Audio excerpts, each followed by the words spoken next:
Julien, on est très content de t'accueillir. Tu es donc le CEO et cofondateur de Sealab.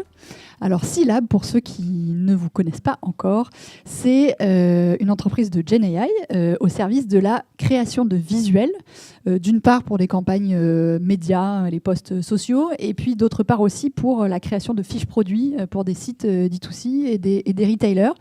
Vous avez chez Sealab deux spécificités, deux points forts, qui est d'abord, et tu vas nous en parler plus en détail, mais moi j'ai trouvé ça très impressionnant quand tu nous as présenté vos use cases, le respect vraiment extrêmement précis et rigoureux des produits et de l'intégrité du produit et du rendu du produit d'une part, et d'autre part, votre capacité à intégrer la charte graphique, la DA des marques que vous accompagnez, et vous accompagnez notamment beaucoup de marques de luxe pour qui on sait que c'est très important.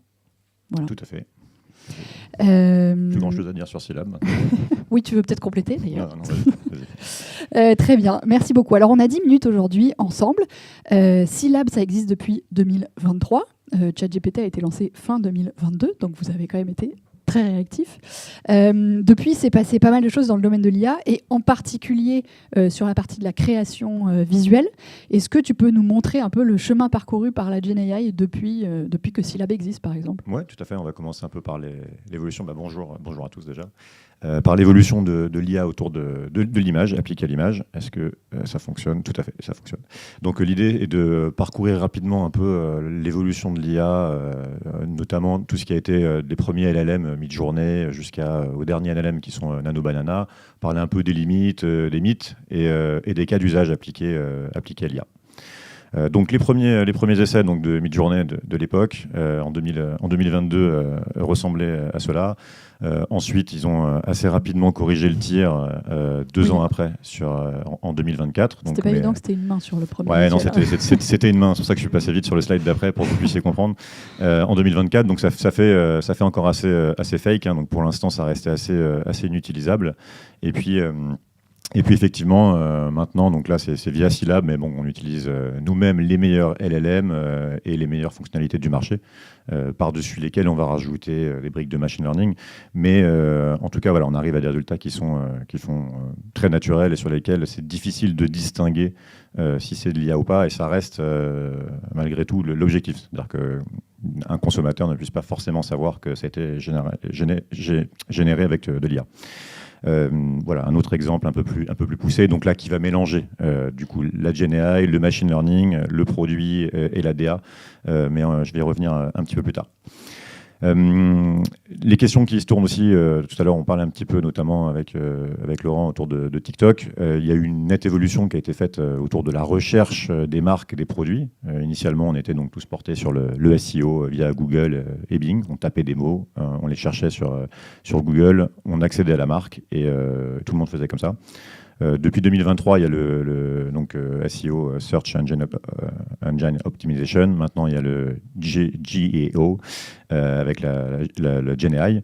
Et même, donc GenAI, donc c'est-à-dire qu'on va chercher dans Perplexity, on va chercher dans Gemini, on va chercher dans ChatGPT les informations pour accéder au site. Donc faire des recherches génériques sur de l'information, mais même pour accéder aux marques, on peut passer par là.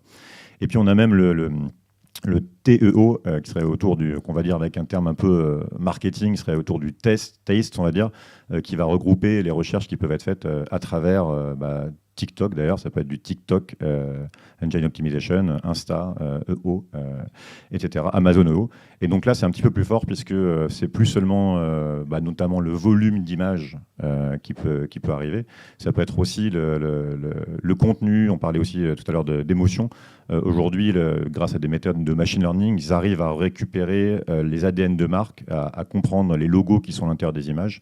Et donc ça devient très intéressant grâce à la GenAI de pouvoir à la fois créer du volume et à la fois pouvoir créer une identité de marque qui puisse être automatiquement détectée par justement TikTok, etc. Donc ça a changé un petit peu les habitudes ça devrait changer les habitudes de poster des images, et puis même aussi d'aller un peu plus loin, et à ça que sert l'IA, c'est de réussir à faire de l'A/B testing. C'est-à-dire que demain, on a toutes les marques ont probablement l'impression que ce canapé-là devrait être mis pour être mis en avant devant un appartement avec, je sais pas, des murs en pierre de taille et puis des moulures au plafond. Et si ça se trouve, en fait, sur un décor minimaliste, ça fonctionnerait mieux. Sauf qu'avant, il fallait faire un shooting photo, que c'était compliqué, c'était coûteux et chronophage. Maintenant, on pouvait faire ce genre de test-là, donc ça devient très intéressant. Justement, là-dessus, vos services, par exemple, ça permet de multiplier le volume d'images, donc ça permet notamment de faire de l'A/B test, comme tu viens de l'expliquer. Est-ce qu'il y a d'autres raisons pour lesquelles avoir beaucoup d'images, ça devient en fait de plus en plus crucial pour une marque, au-delà des tests qu'elle peut faire? Oui, on sait que, et d'ailleurs c'est même intéressant pour les grosses marques comme pour les petites marques, parce que ça permet un peu de faire rentrer les petites marques dans le jeu qui était un peu finalement dédié à ceux qui avaient des moyens, parce qu'avant il fallait des dizaines de milliers d'euros pour faire des shootings. Aujourd'hui, avec la GenAI, on peut justement switcher et puis faire monter ces petites marques en concurrence, donc ça devient intéressant, tout à fait. Ok, donc ça devient de plus en plus important de générer un maximum d'images. Dans le même temps, on entend beaucoup parler de l'impact environnemental de l'IA, en particulier de l'impact environnemental généré par les images.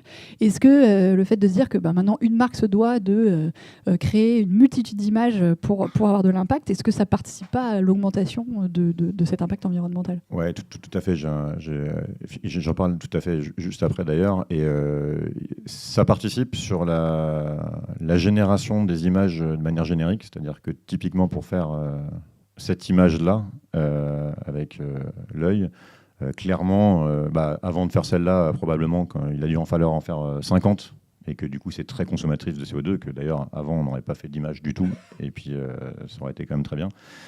Donc effectivement, autour de la création des images en général, c'est sûr.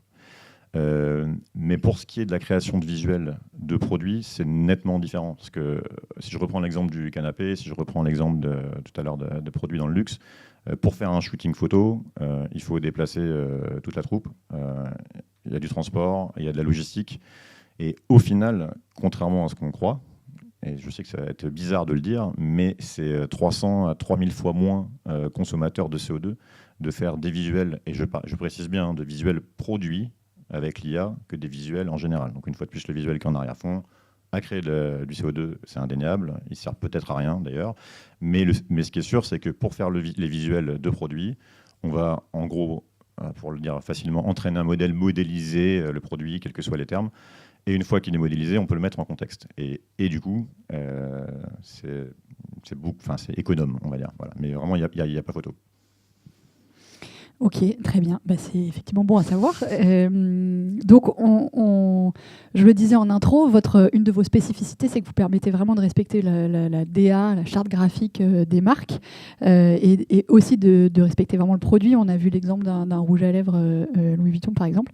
Est-ce que tu as d'autres exemples concrets à nous partager?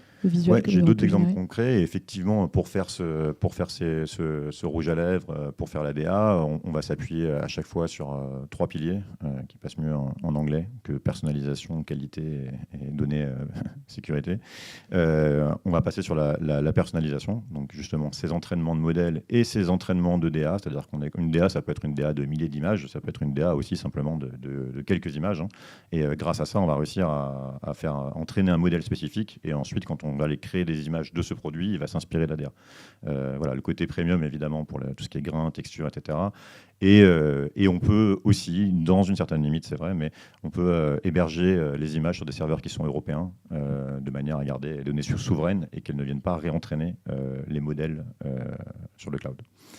Voilà. Donc pour ce qui est des fiches produits, c'est un très bon cas d'usage. On a beaucoup de boîtes qui ont ces problématiques-là et qui ne vont pas trouver quand même la solution dans l'IA, notamment parce que quand vous avez des dizaines, des centaines, des milliers de produits, il y a un petit travail à faire en amont avec leurs équipes pour créer la DA personnalisée de la marque, ou les différentes DA, parce qu'il y a différents univers. En ce moment, on fait, je sais pas, du linge pour maison, on fait des jouets, des fringues pour les enfants. Enfin, vraiment, tous les univers sont possibles.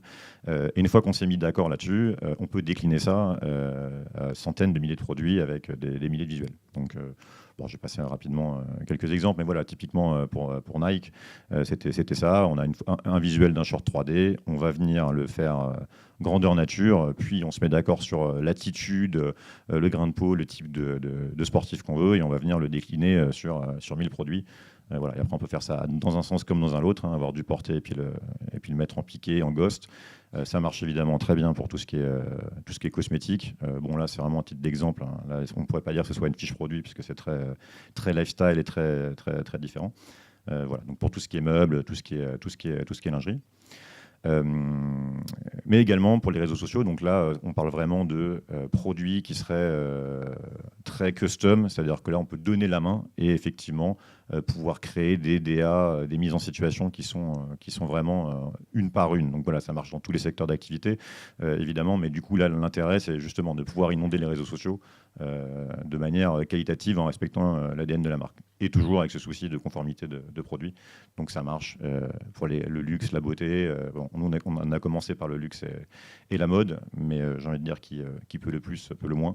Pour la food, le mobilier, les services publics aussi. Donc là, on est moins sur du produit en lui-même. Mais on peut se dire que voilà, pour France Télévisions, il y a une ADN autour de Roland Garros. Là, c'est un exemple un peu générique, mais on pourrait se dire qu'ils aiment bien des balles qui rebondissent avec une terre battue, etc. Et demain, tous les visuels qui sortiront seront exactement avec ce même focus et cette même ADN, quoi. Voilà. Merci beaucoup. Est-ce qu'il y a des questions ? Oui.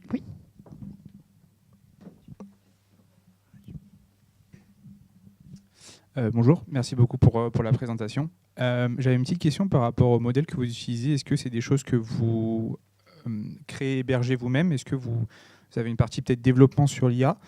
Ou est-ce que vous utilisez des modèles qui sont déjà existants, comme vous avez parlé de ChatGPT et Nano, comment est-ce que vous positionnez là-dessus ? Ouais, bonne question. Alors, effectivement, on n'a pas créé de modèle LLM en soi, parce qu'il faudrait qu'on ait des milliards, donc ce n'est pas possible. Bientôt. Mais donc, on va utiliser nous-mêmes les modèles. Après, sur les modèles, tu as des modèles qui sont type nano, qui sont en API. Mais si, par exemple, demain, toi, tes clients, et que vraiment pour toi, la souveraineté, le côté save des data, c'est important, on a d'autres modèles qui sont open source, type Flux, sur lesquels que nous, on a développé open source chez nous. Donc, on n'est pas branché chez eux en direct. Et les données sont hébergées sur des serveurs européens et les data sont cryptées. Donc, on est tout à fait capable d'avoir des instances qui soient dédiées pour des clients pour lesquels c'est important de ne pas avoir les images qui se baladent sur le cloud. Et donc, c'est tout à fait possible. Ouais. L'infra a été pensé comme ça. Merci beaucoup, Julien.